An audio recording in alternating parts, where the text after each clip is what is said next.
Good evening mga kababayan. Meron tayong kababayan na at the age of 30s, no, huminto na yung menstruation niya. So, ang akala niya is menopause na siya. Pero eto, napakaganda ng testimonya niya. Ito, babasahin ko para sa inyo. Kaya nga po nakakasad. Pero kailangan kasi kaya kahit mahal. Diyan po kasi ako gumaling, kaya ayaw ko na po alisin. Nag-mens na po kasi ako dahil dyan. 30s pa lang ako huminto na menstruation ko. Kaya akala ko nag-menopause na po ako. Kaya nagulat ako, bigla ako nagkaroon nitong October 8 to October 18. Kaya natuwa po talaga ako. Kaya sana po tuloy-tuloy na po. Thanks sa product niyo, sir. Okay, so at the age of 30 years old, huminto na yung menstruation niya. Ang akala ni kababayan is menopause na siya.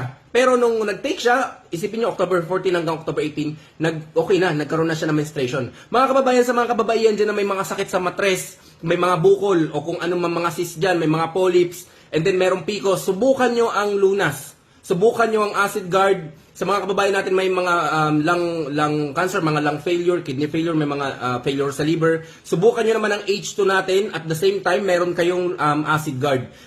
Yun, matindi-tindi ang hydrogen natin. Medyo may katagalan lang umepekto yan. Pero unti-unti niyang ire-repair yung mga damaged cells, damaged organ ng katawan natin. Sipin nyo yun, nire-repair, nire-regenerate. So yun lang mga kababayan, stay healthy. Ako si Chance at ako magsasakang gala.